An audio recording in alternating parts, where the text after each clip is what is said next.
আপনাকে জানিয়ে রাখি আমি এখন আছি ঢাকা সদরের করাইল বস্তির এখানে, যেখানে বউবাজার, যেখানে অগ্নিকাণ্ডের কিছুদিন আগে এখানে ব্যাপক ক্ষয়ক্ষতির সম্মুখীন হয়েছে অগ্নিকাণ্ডে। এখানে যারা সাধারণ মানুষ রয়েছেন তারা সব কিছু হারিয়ে বলা চলে নিঃস্ব হয়ে গিয়েছেন।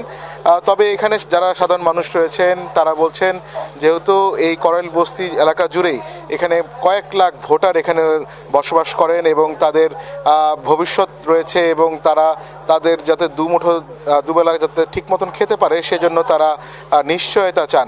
সেজন্য আমরা দেখেছি ঢাকা 17 আসনে যেহেতু একদিকে যেমন সমাজের উচ্চ স্তরের মানুষদের বসবাস, অন্যদিকে এখানে নিম্ন আয়ের খেটে খাওয়া মানুষ যারা রয়েছেন তারা এখানে বসবাস করেন।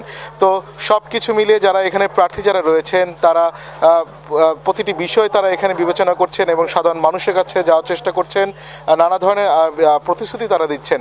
তবে এখানে সাধারণ যারা মানুষ রয়েছেন বা এখানে যারা একজন চিকিৎসা সেবা দিচ্ছেন এই করাইল বস্তিতে, তার সাথে একটু কথা বলো যে এখানে মূলত কি দাবি দেওয়া আপনাদের, এখানে যারা এখানে বসবাস করছেন তাদের জন্য কি করতে হবে? ভূমিকম্প সহনীয় মোস্ট ডিউরেবল দেশের প্রথম থার্মেক্স রড সালাম স্টিল। সালাম স্টিল বোঝে ডিউরেবিলিটি। সালাম স্টিল মোস্ট ডিউরেবল স্টিল। ধন্যবাদ এটিএন বাংলাকে। আসলে ঢাকা 17 আসনের যে একটা অংশ করাইল বস্তি, ওদিকে ভাসান থেকে একটা অংশ রয়েছে, করাইল বস্তি তারও একটা ধারাবাহিকতা একটা অংশ, যে অংশটাকে আমরা দীর্ঘদিন দেখেছি মানুষের বাচ্চার একটা লড়াই সংগ্রাম। সেই সংগ্রামে আমরা 2017 সালে অগ্নিকাণ্ড দেখেছি।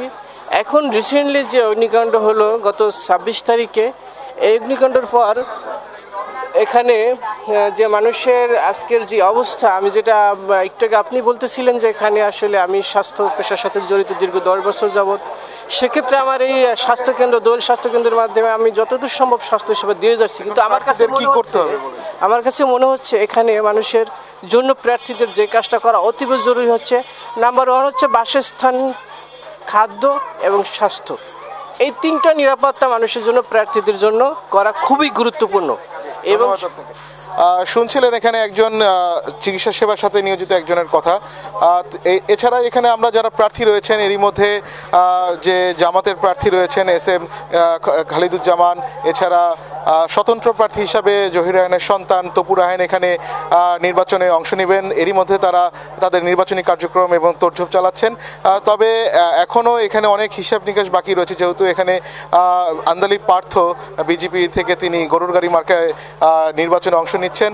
তো সব কিছু মিলিয়ে এখন অনেক হিসাব নিকাশ বাকি রয়েছে এই ঢাকা 17 আসন নিয়ে। জি সাগর, এই ছিল আমার কাছে সবশেষ খবর।